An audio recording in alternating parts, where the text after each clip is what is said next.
el pequeño resumen del día de ayer. Hemos visto sus características, tanto lo que va a ser el caso de la definición de la Tierra, hemos visto la inclinación de la Tierra, para recordar simplemente 23,4 grados de inclinación tiene la Tierra. También hemos mencionado otro detalle importante que va a ser el caso del diámetro de la Tierra, la circunferencia también está ahí. El día de la Tierra, el 22 de abril, como ya habíamos mencionado el día de ayer también. Otros aspectos importantes que hemos mencionado, la montaña más alta, que es el Everest, ubicado en Asia, hemos dicho, en la cordillera de los Himalayas, específicamente entre China y Nepal. Otro de los detalles importantes, también el punto más alejado del centro de la Tierra, que ha de ser el volcán Chimborazo, que está ubicado, hemos dicho, en el Ecuador. Más adelante hemos mencionado también el abismo más profundo, el Challenger, que está cerca de lo que va a ser la fosa de las Marianas en el Océano Pacífico.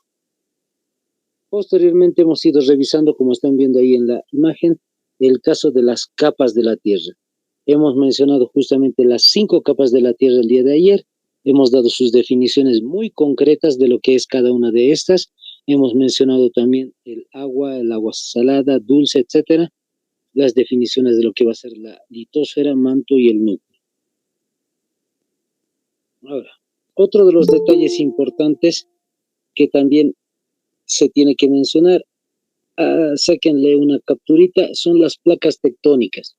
Básicamente la explicación de las placas tectónicas tiene que ver con la imagen que están observando, el planeta como si fuera una especie de rompecabezas, si quieren ustedes, y al interior de lo que va a ser la litosfera aparece cada una de esas placas tectónicas. Es decir, son una especie de fuerzas de cada una de esas de esos puntos llamados placas, por ejemplo, la placa euroasiática, la placa de la India, placa árabe, placa africana, etcétera, tienen simplemente la necesidad de moverse por la energía que tiene concentrada, entonces van moviéndose poco a poco, milimétricamente, por decir así, apenas por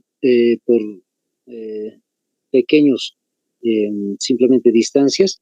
Y lo interesante de esto es que, como siempre les explico, un pequeño roce entre una placa y la otra, lo que va a dar simplemente va a ser, lamentablemente, terremotos en la litosfera, en la corteza terrestre. Entonces eso también está al interior de lo que va a ser la litosfera manto núcleo, por decir así, al interior de la corteza. Otro detalle, antes de pasar a este tema de la rotación, quiero que tomen nota de un detalle importante que creo que el día de ayer no hemos mencionado, la distancia del Sol a la Tierra. Creo que no lo hemos mencionado, entonces quiero que tomen en cuenta esto. La distancia del Sol a la Tierra, anótense, es de 150 millones de kilómetros. Ahí está, les vuelvo a repetir entonces, 150 millones de kilómetros. Por si acaso, los compañeros, yo sé que saben escribir muy bien, pero por si acaso les digo, se anota 150, que es la cifra, 150, seguido de 6 ceros, ¿ya? Entonces, a eso le llamamos millón, ¿no? Entonces, 150 millones de kilómetros es la distancia del Sol hacia la Tierra. Otro detalle importante acerca de esto es justamente, la Tierra es el tercer planeta que gira alrededor del sistema solar, ya todos saben, pero específicamente es el quinto planeta en tamaño, ¿ya? Por si acaso van a ir tomando nota de esos detallitos, es el quinto planeta en tamaño, por si acaso.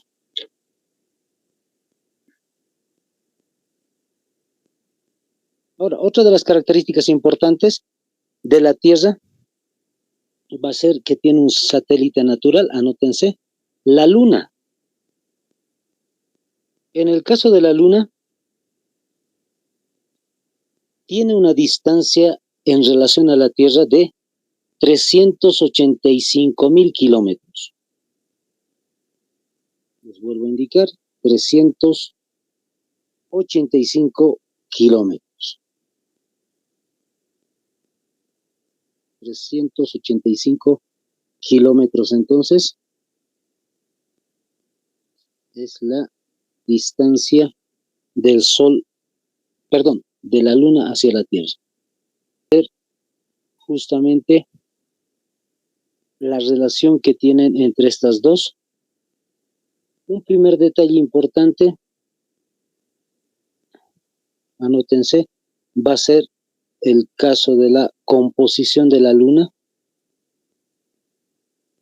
Así de bien sencillito, son 5 datos importantes acerca de la composición. Anótense: oxígeno, silicio, calcio, magnesio y aluminio. Entonces, ¿cómo está formada la Luna? Justamente de esos 5 elementos. Les vuelvo a repetir: oxígeno, silicio, calcio, magnesio y aluminio. Su característica, interesantemente, de la Luna es rocosa,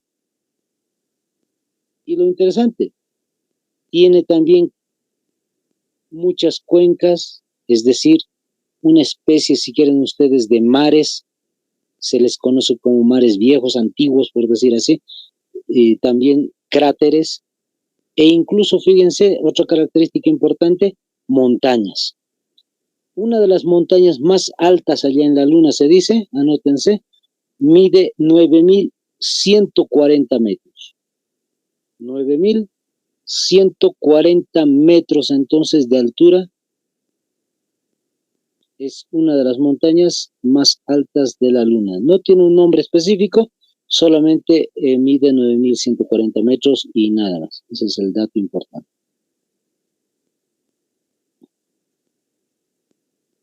Ahora, lo que les decía, la relación que tiene con el caso de la Tierra, la Luna, justamente, específicamente, lo que refleja como luz es la luz del Sol, como ya sabemos.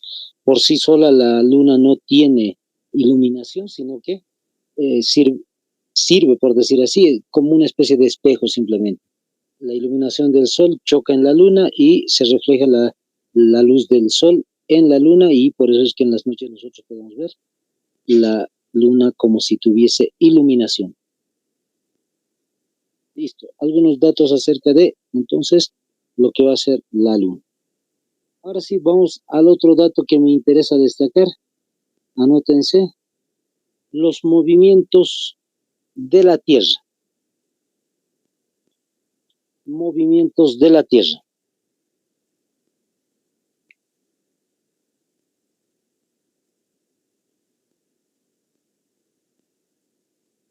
Movimientos de la Tierra, como ya todos sabemos, existen 2 movimientos.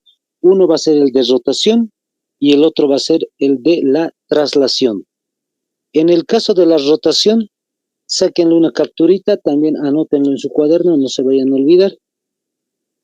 En horas terrestres, el tiempo se fija en 24 horas. 24 horas.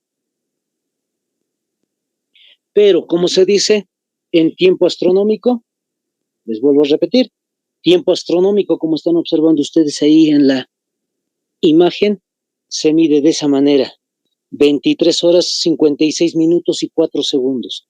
¿Qué significa esto? Les voy explicando un poquito. El dato que nosotros estamos viendo ahí en la misma pantalla, el Discovery Epic, había sido lanzado desde la Tierra hacia el espacio exterior, y lo que ha dado como resultado es simplemente filmar a la Tierra, y lo que ha podido captar este aparato ha sido que justamente desde un punto de la Tierra hasta que dé una vuelta entera va a llegar a simplemente 23 horas de tardanza, 56 minutos y 4 segundos. No habían sido las 24 horas exactas que nosotros tenemos como en el espacio terrestre. Entonces, por si acaso, ese detallito lo van a guardar, porque en algún momento algunos compañeros me han preguntado: profe, eso es lo que preguntan en horas astronómicas, ¿cuánto es el caso de la rotación? Entonces, como están observando también la imagen, el caso de la rotación tiene que ver también con, ¿cómo se llama esto? La inclinación que tiene la Tierra. Como están observando, el polo norte está en la parte superior, el polo sur abajo, pero el planeta, como hemos dicho, tiene una inclinación y eso hace que justamente la rotación sea de esa forma, inclinada. Tiene un dato muy interesante, vamos a ver más adelante en la traslación, por algo les estoy especificando este detallito, la inclinación, no se vayan a olvidar. Ahora, ¿qué es lo que se concluye acerca de la rotación? Hay tres cosas, tres consecuencias, tres efectos que tiene entonces este detalle. Anótense el primero, la sucesión de los días y noches. Sucesión de días y noches. En el caso de la sucesión de los días y de las noches, está haciendo referencia justamente a lo que ya nosotros sabemos, como están viendo ahí la imagen, el planeta al dar la vuelta alrededor de su propio eje, lo que sucede con respecto al Sol es que una parte va a estar iluminada, la otra va a estar simplemente en oscuridad. Entonces, cada vez que va dando vueltas, amanece y luego anochece. Entonces, esa es la primera consecuencia de lo que va a ser la rotación. No hay mucho que explicar, es muy sencillo, simplemente uno de los lados de la Tierra está iluminado por el Sol y el otro no. La segunda consecuencia que vamos a poder observar se llama el uso horario. En el caso del uso horario, como están pudiendo observar, el mapa mundi se divide de esa manera cuando hablamos de los horarios en el planeta. Son, como están viendo ustedes, líneas entrecortadas en regiones, pero fíjense la manera como están entrecortadas, no son de forma vertical, sino que van tomando simplemente zonas del planeta, países del planeta, y dejando otras a un costado. Es decir, como en el caso de Bolivia, fíjense dónde está Bolivia, ahí al ladito del Brasil, parte de lo que es el Brasil, parte de lo que es Venezuela, Bolivia y Chile, dependiendo del momento del año, tenemos un solo horario. Entonces, lo que estamos viendo ahí en la imagen es que cada una de las franjas que están viendo representa la hora 0, 1, 2, 3, 4, 5, etcétera, hasta completarse las 24 horas. En el caso de Bolivia, como siempre les comento, tenemos una hora específica, ahorita son, por decir así, redondeando, es las 7 de la noche. En Perú, como están viendo la imagen, está en color azul. ¿Qué quiere decir esto? Que en Perú en realidad está atrasado, por decir, con respecto a nosotros. Si aquí es las 7 de la noche, en Perú va a ser las 6 de la tarde. Y en el caso de Brasil, como están viendo en color naranja, Argentina, parte de Uruguay, mejor dicho, Uruguay, Argentina y parte de Brasil, tiene una hora adelantada. Eso qué quiere decir que va a ser ya ahorita, en estos momentos, 8 de la noche allá en esos países. El caso de Chile es un caso muy curioso, como les digo, hay parte del año que es igual una hora más que en el caso de Bolivia, pero cerca de lo que va a ser noviembre, diciembre, se nivela, por decir así, los horarios en el caso de Bolivia y Chile. ¿Qué otro de los detalles interesantes tenemos en el uso horario de Bolivia con respecto a Bolivia? Venezuela. Venezuela también va a tener un mismo horario que el nuestro. Y otro de las ciudades importantes que también tiene una similitud con Bolivia va a ser Nueva York. Va a ser también Miami. Entonces tenemos un mismo horario con esos países. Listo, vamos con, antes de pasar a la traslación, vamos a anotar un tercer elemento, anótense, el día se estructura en 24 horas. Esto con respecto a la rotación, por si acaso. Les vuelvo a repetir. Ha habido un primer elemento que hemos dicho, la sucesión de días y noches, el segundo es el uso horario y el tercero es el día se estructura en 24 horas. ¿A qué nos estamos refiriendo con que el día se estructura en 24 horas? simplemente que todos los aparatos que nosotros tenemos está calibrado a 24 horas, sean computadoras, celulares, relojes, todo está calibrado a 24 horas exactas y por ese motivo es que nosotros hemos redondeado esa cifra, por decir así, la de 23 horas, 56 minutos, 48 segundos en simplemente 24 horas exactas. Listo. Ahora sí, vamos con el caso de la traslación. Es el segundo movimiento que tiene la Tierra. Y en el caso de la traslación, vayan tomando nota también. Es un movimiento, pero con respecto al Sol. Es decir, se traslada alrededor del Sol. Y a ese movimiento nosotros le llamamos la traslación. Ojo, el movimiento como tal se llama la traslación, el moverse de la Tierra de un punto al otro con respecto al Sol, se llama traslación. Pero como están viendo las letritas ahí en la parte inferior, dice órbita elíptica de la Tierra. En el caso de la órbita elíptica, es la manera cómo es que da ese movimiento de la traslación. Les vuelvo a repetir, el movimiento, el andar de la Tierra se llama la traslación, pero la forma como es que se desplaza se va a llamar órbita elíptica. Entonces, a no olvidarse, no es de forma circular, como están observando, es de forma ovoide, elíptica específicamente, como están viendo, está de forma abierta, si quieren, en los laterales. Ahora, otro de los detalles importantes acerca de la traslación que quiero que vayan tomando nota es justamente la velocidad en la cual la Tierra se va desplazando en esta traslación. 107.000 kilómetros por hora. 107.000 kilómetros por hora.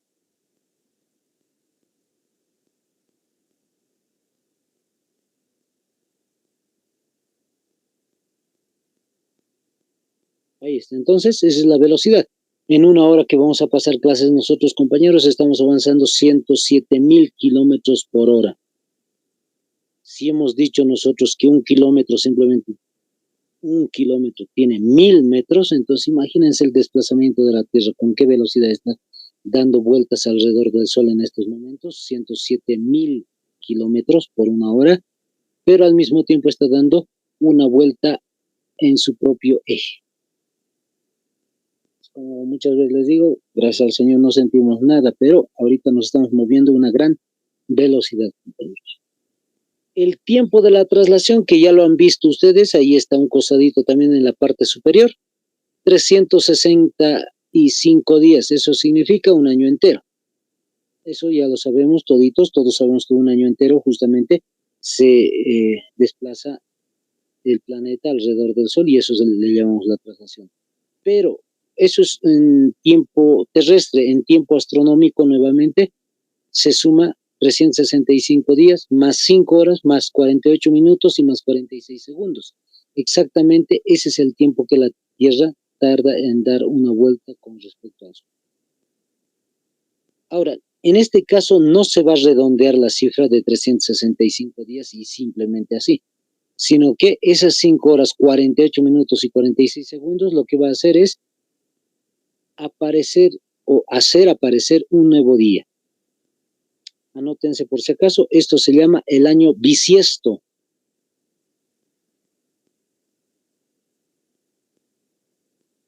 En el caso del año bisiesto, muchos ya habrán escuchado de ese fenómeno.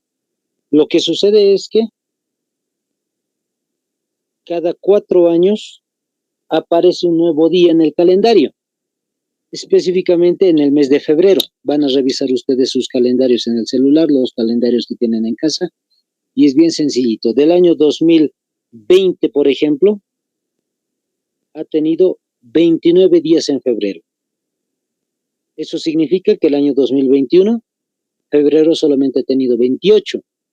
El 2022, lo propio, solamente ha tenido 28 días y este año que nosotros estamos viviendo, el 2023, va a tener febrero solamente 28 días.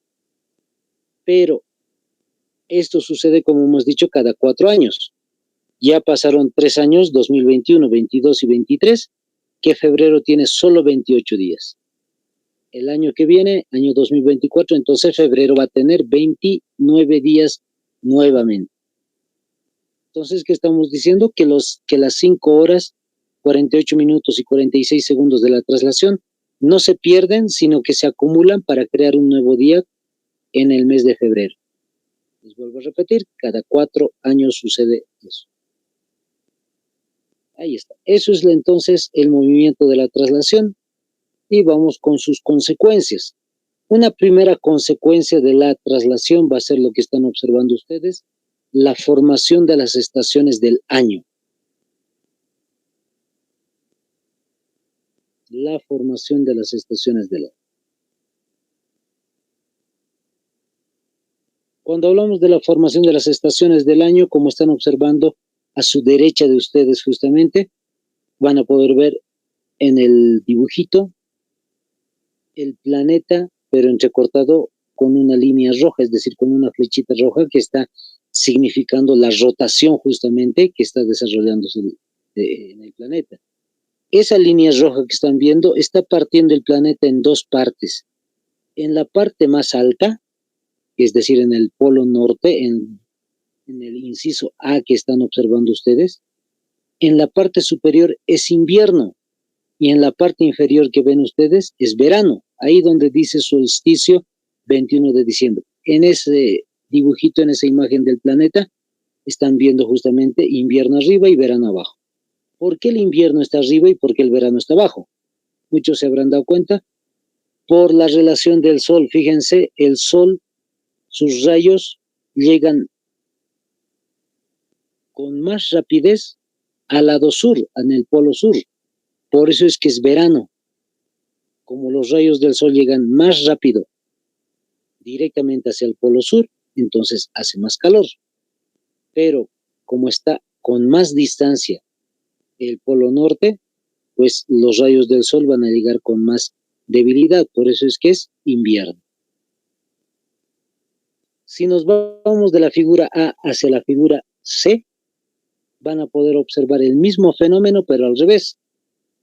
El planeta sigue teniendo esa misma inclinación de 23,4 grados y lo que estamos viendo en el inciso C es que la parte superior ahora está más cerca del Sol y por eso es verano, y la parte inferior, que es el polo sur, está más alejado del Sol y por eso se llama invierno la estación que están sufriendo. Ahí dice solsticio 21 de junio.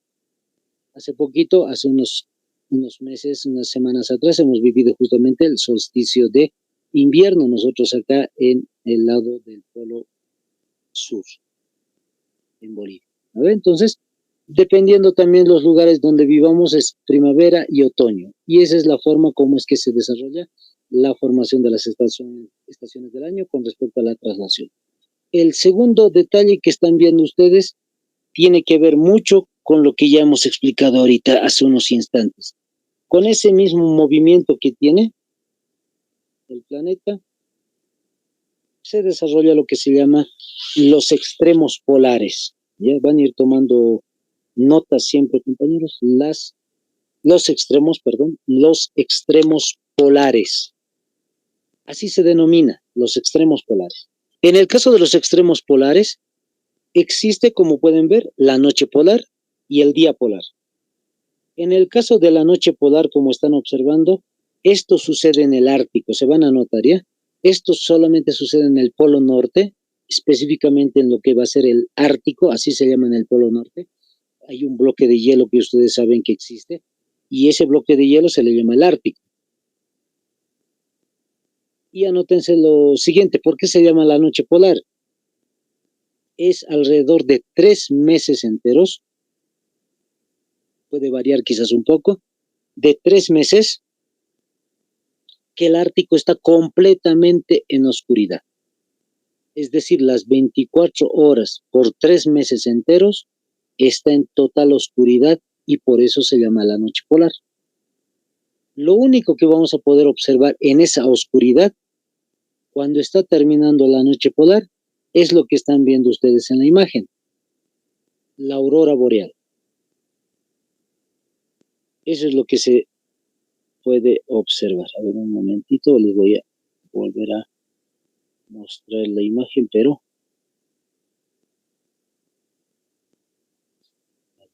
otra imagen ahorita, ¿ya? Ahí está, entonces la noche polar y el día polar, como hemos dicho. La noche polar, lo que estamos viendo simplemente es cuando va terminando, se producen las auroras boreales. ¿Cómo se producen las auroras boreales? Simplemente por el frío, por la temperatura que está sucediendo en el Ártico, los primeros rayos del sol, que son muy leves, esos son los que se van a concentrar, o si quieren chocar ustedes, al amanecer de esos días, y con el frío lo que sucede simplemente es un cambio de colores. Fíjense, en colores verdes, amarillos, más o menos violetas, etc. Entonces el choque de la temperatura y los primeros rayos del sol, lo que produce son la aurora boreal.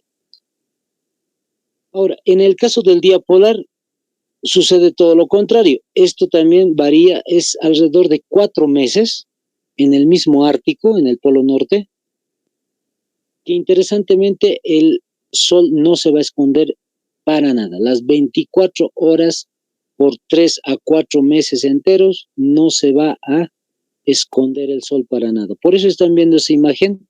No es que hayan aparecido tantos soles, sino que simplemente lo que sucede es que el sol parece que está haciendo ese movimiento, parece como si simplemente estuviese dando vueltas alrededor del Ártico, las 24 horas. Ahora nos vamos a una imagen, a ver, vamos a ver si se puede retroceder. Ahí está. En el caso de la formación de las estaciones del año, vamos a volver a mostrar esta imagen, fíjense, en el inciso A otra vez. Ahí donde está el invierno en el Polo Norte, fíjense, los rayos del sol van a llegar directamente a chocar una parte del planeta, pero interesantemente en ese momento, la parte del Ártico no se va a iluminar. Aunque el planeta se dé vueltas alrededor de su propio eje, siempre va a haber un punto dentro del Ártico que no va a ser iluminado por el sol. Eso se llama la noche polar, como les dije.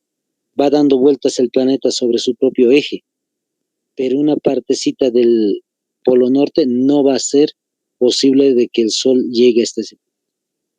Lo mismo sucede en el inciso C. Al dar una vuelta alrededor de su propio eje, pero también en la traslación, ahí donde dice el verano, justamente es cuando se produce el día polar. Va a estar, como están viendo ustedes, el Polo Norte, completamente iluminado. Entonces, a eso se le conoce como los extremos polares.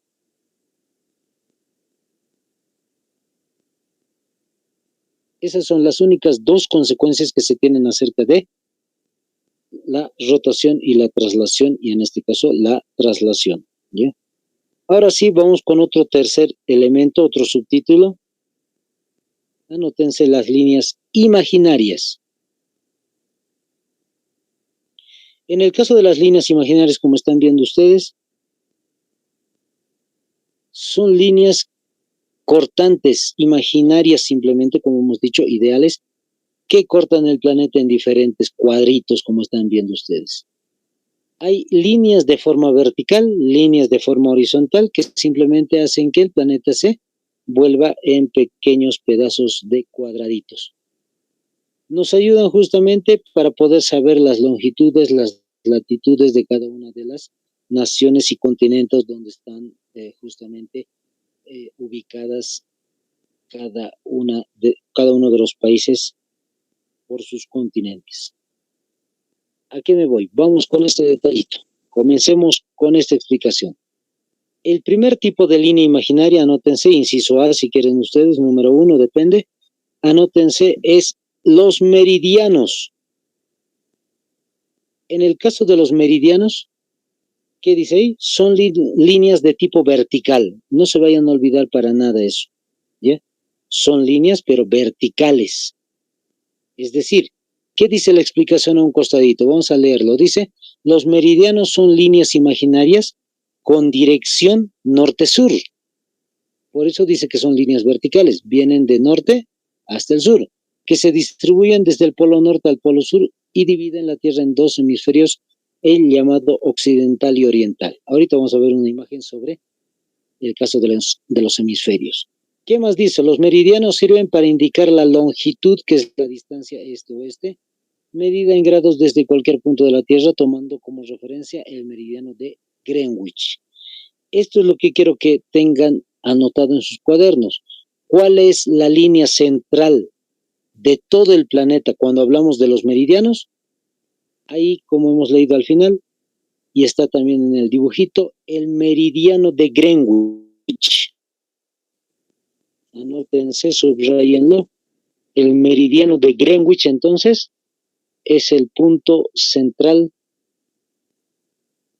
de toda la Tierra, se dice.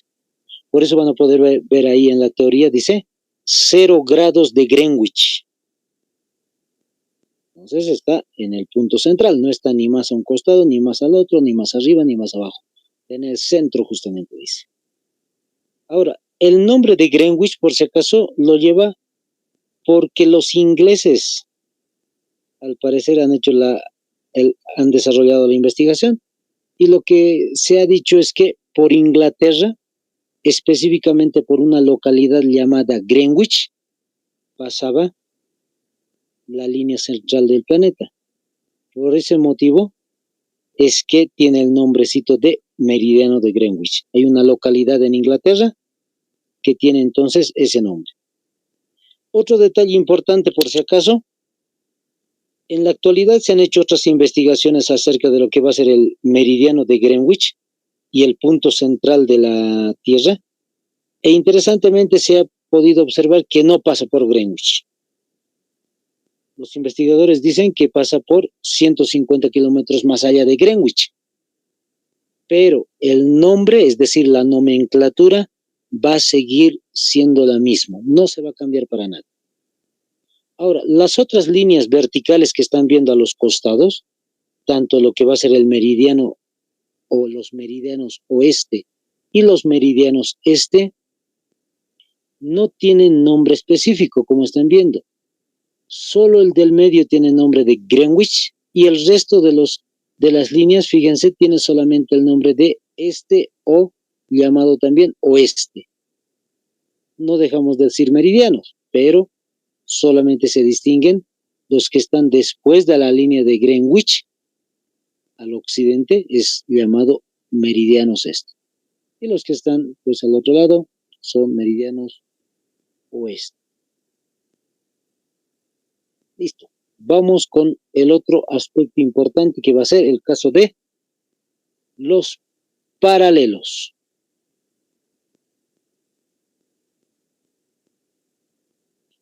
En el caso de los paralelos, como están viendo, son líneas de tipo horizontal. Pero como el planeta está inclinado, entonces por eso es que no se les llama líneas horizontales, les hubiesen llamado tal vez líneas horizontales, sino que se le llama líneas paralelas. ¿Por qué? Porque está paralelo a la otra línea, ¿no? Están relacionadas a la otra línea, si quieren ustedes. A eso se está refiriendo. Son 5 líneas, como pueden observar. Vamos a detallar un poquito la lectura de lo que dice ahí en el caso de su teoría.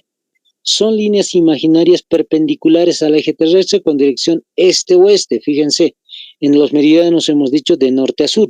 Ahora estamos diciendo de dirección este a oeste, que se distribuyen desde el Ecuador. El punto central de toda la Tierra, entonces, cuando hablamos de las líneas horizontales, son el Ecuador. Si los vemos en un planiferio o en un globo terráqueo, dice ahí, nos parecerán líneas horizontales, pero es más exacto definirlos como líneas perpendiculares al eje terrestre, es decir, que cruzan el eje formando un ángulo de 90 grados. Por eso les decía, en realidad están inclinados, como hemos visto, fíjense, no son líneas horizontales, es decir, rectas completamente, sino que están perpendiculares, dice, al eje. El eje de la Tierra, como están viendo ahí, es la inclinación de 23,4, hemos dicho, y todas las líneas van con relación a eso.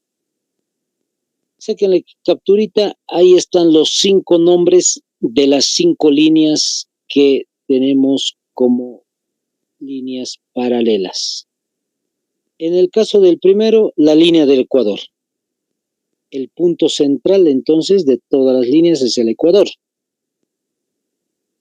Justamente, como ya saben ustedes, pasa por el Ecuador y por eso tiene el nombrecito de línea del Ecuador.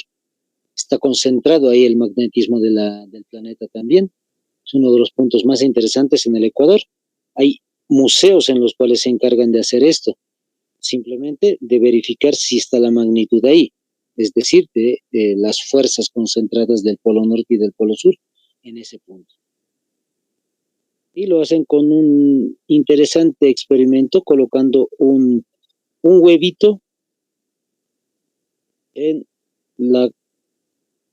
algún momento lo había visto en la cabeza de un clavo, si no me equivoco, por lo menos en un maderito, cosa que pueda pararse el huevito. El huevito en cualquier parte del planeta siempre se va a caer, pero en el caso del Ecuador se concentra y simplemente queda paradito en la cabeza del clavo, porque justamente las fuerzas magnéticas tanto del polo norte y del sur están concentrados en el Ecuador. Otro de los detalles importantes, al ladito del Ecuador, fíjense, hay 2 líneas llamadas trópicos. Ambos comienzan con las mismas iniciales, la letra T y luego la letra C.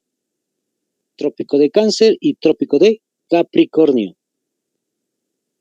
Anótense, no se vayan a olvidar. Ambas líneas, por si acaso, hasta el día de hoy se las llama de esa manera, Trópico de Cáncer y Capricornio.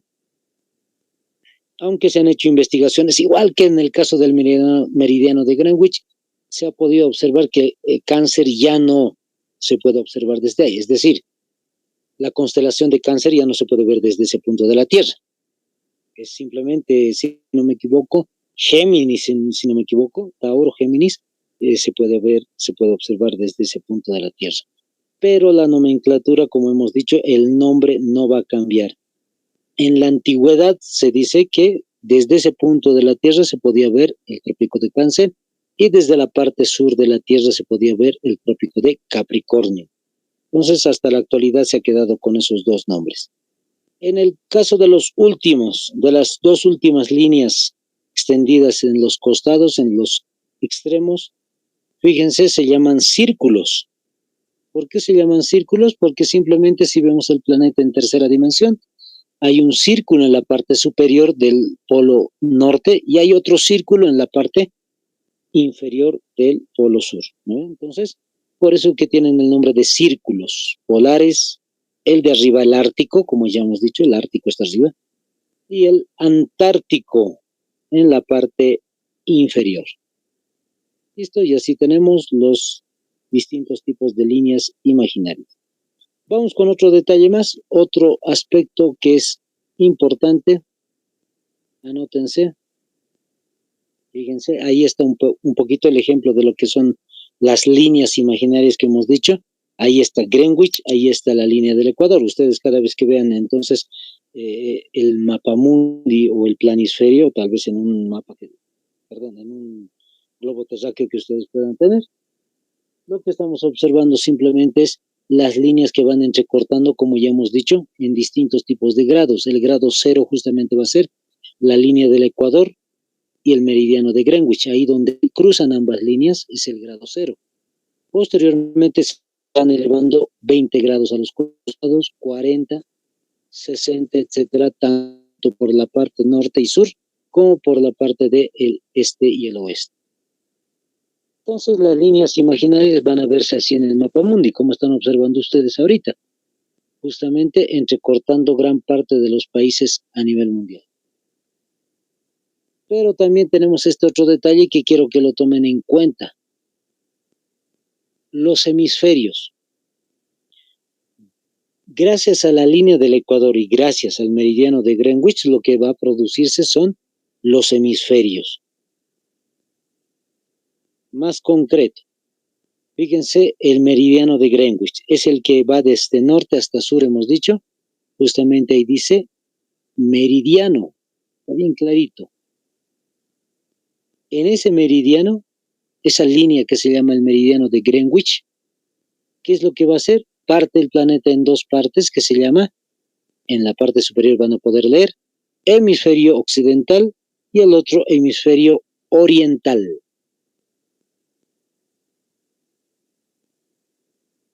Entonces, de esa manera se divide el planeta, gracias al meridiano de Greenwich. Y les pueden lanzar una pregunta sobre el meridiano de Greenwich. Fíjense, les pueden preguntar con respecto al meridiano de Greenwich, ¿dónde queda Bolivia? ¿En qué hemisferio? Eso están preguntando. ¿En qué lado, en qué hemisferio se ubica Bolivia dependiendo del meridiano de Greenwich?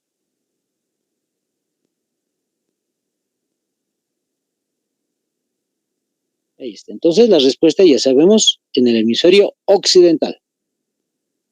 Ahora, lo mismo sucede con la línea del Ecuador. Como están observando ustedes, la línea del Ecuador es justamente la que va de este a oeste y parte el planeta nuevamente en dos partes. La parte superior se llama hemisferio norte y la parte inferior, hemisferio sur. Y lo mismo les podrían hacer una pregunta ahí, pero ahora haciendo una pregunta un poco más específica. Les pueden preguntar, dependiendo la línea del Ecuador, ¿en qué hemisferio queda Canadá?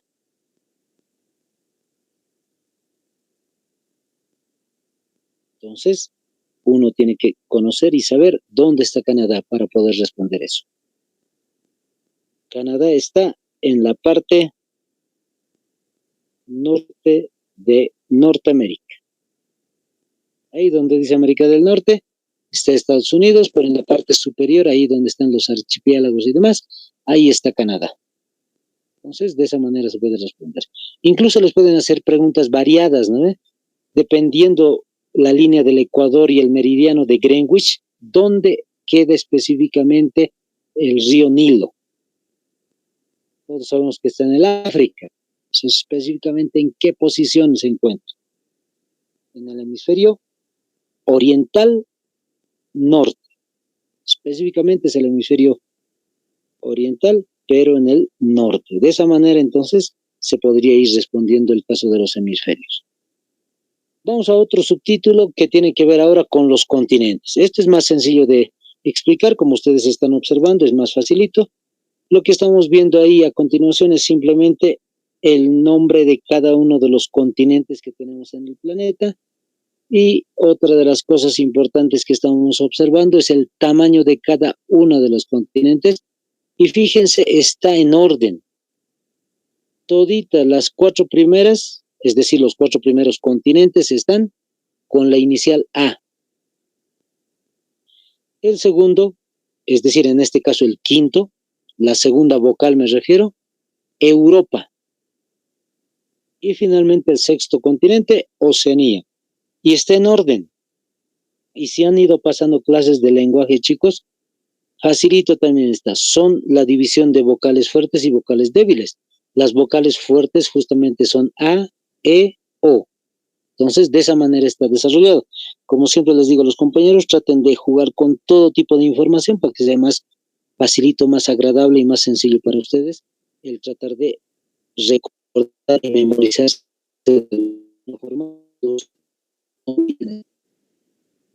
en caso de las siempre aclararles unos detalles, compañeros, quiero que vayan tomando nota de esto en su cuaderno también. Muchas veces no se hace referencia directa a la superficie exacta que están observando ustedes. He ido revisando páginas de internet y muchas de las páginas de internet, algunas coinciden con esta superficie que les estoy dando. Pero hay otras páginas de internet que simplemente redondean la cifra.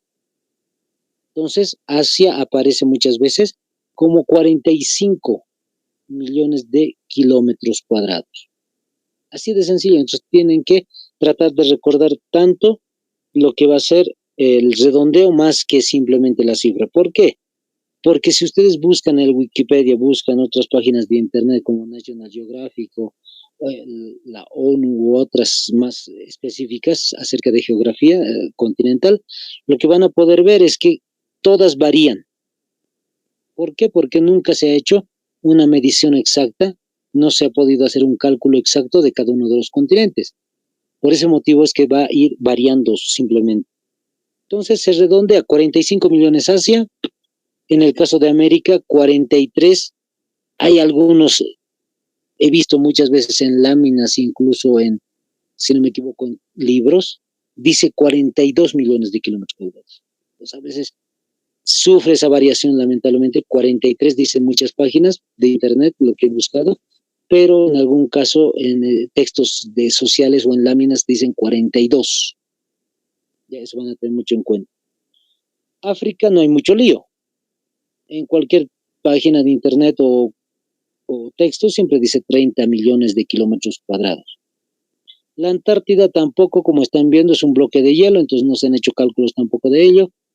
Solamente se estima 14 millones de kilómetros cuadrados. Europa es más pequeñito, fíjense, 10 millones. En este caso de Europa es bien interesante. Todos sabemos que después, cuando hay, después del punto hay un 5, pues se redondea. Pero en este caso no se redondea a 11 millones. Se queda con 10 millones. La mayoría de las páginas, cuando ven redondeos, siempre mencionan Europa de 10 millones de kilómetros cuadrados. Y finalmente Oceanía, que tiene exactamente 9 millones de kilómetros cuadrados. Pues las preguntas pueden ser variadas, siempre les digo, chicos, en algún momento les podrían preguntar o hacer preguntas de razonamiento, les podrían preguntar si Europa tiene 10 millones de kilómetros cuadrados, ¿cuánto tendrá Asia? ¿O cuánto tendrá Oceanía? Si uno se acuerda bien del nombre de cada uno de los continentes y el lugar, facilito. Si Europa tiene 10, pues a la fuerza Oceanía va a tener 9 millones de kilómetros cuadrados. Entonces, ¿cómo es que va a aparecer en su mente? De esta manera. Anótense como si fuera una fórmula de matemática, de física. Fíjense, A elevado, vamos a decir, a la cuarta potencia, así vamos a jugar. Ese 4, ¿qué simboliza? Pues los 4 continentes que hemos mencionado. Asia, América, África y la Antártida. La E es de Europa y la O es de Oceanía, como habíamos dicho.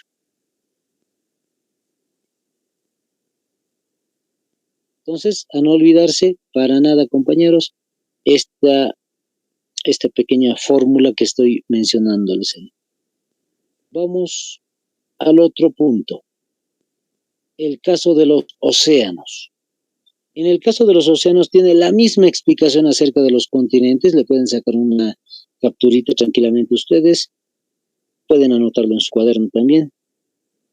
Entonces, el océano más grande del planeta es el Pacífico, como ya todos deben saber, 156 millones de kilómetros cuadrados. Así, se juega mucho con el redondeo, como les digo, 156 millones de kilómetros cuadrados.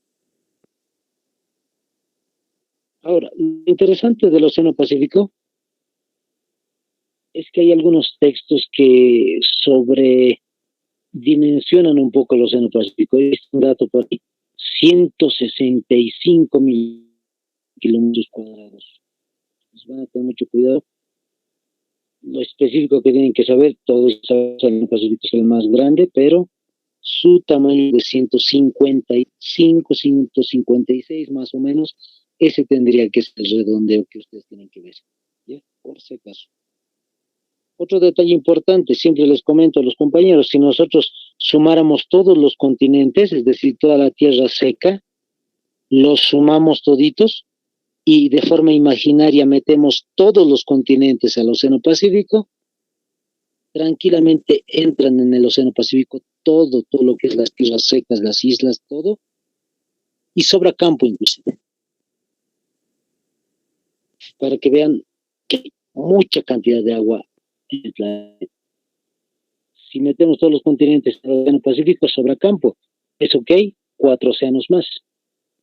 El Océano Atlántico se redondea simplemente como 76 millones de kilómetros cuadrados, lo propio el Índico, 68, como están viendo sus cifras ahí.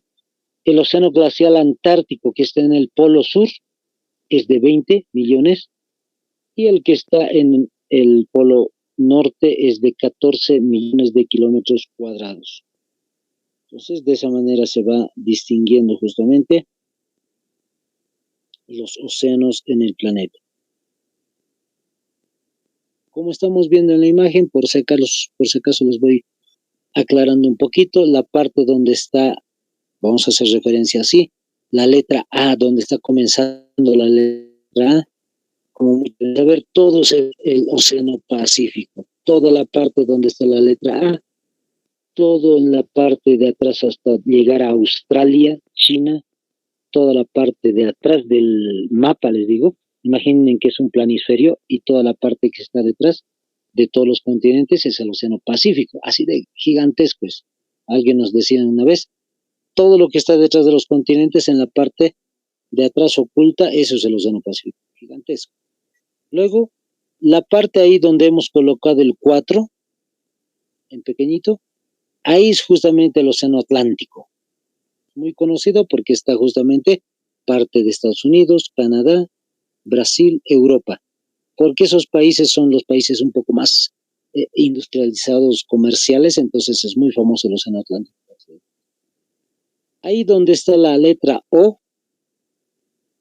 justamente donde está la letra O, eso es el Océano Índico, todo ese sector. Y como ya dijimos, la parte de arriba, en el polo norte, está el Océano Glacial Ártico, y en el polo sur, el Océano Glacial Antártico. A no olvidarse, compañeros, entonces, el caso de los mares, es decir, los océanos y la tierra seca, hay una diferencia de este tamaño. Anótense, un cuarto, una cuarta parte, si quieren ustedes, una cuarta parte es tierra seca. Solo una cuarta parte. Ustedes, yo sé que saben escribir fracciones, ¿no? Entonces, 1, fracción 4, ¿no ven así? Barra, si quieren ustedes, 1/4. Una cuarta parte es simplemente tierra seca y la otra diferencia es 3/4 partes es agua. En este caso, los mares salados. Esa es la diferencia que el día de ayer también hemos mencionado. En el caso de la hidrografía, lo mismo hemos mencionado. Con el caso del agua en general, la hidrosfera, 70%, 71% hemos dicho que vamos a redondearlo, con respecto a lo que va a ser la Tierra, la litosfera, que es un 29%. Listo, compañeros, entonces, así de esa manera terminamos la clase del día de hoy y el día de mañana nos volvemos a encontrar. Espero que les vaya muy bien. Bendiciones, compañeros.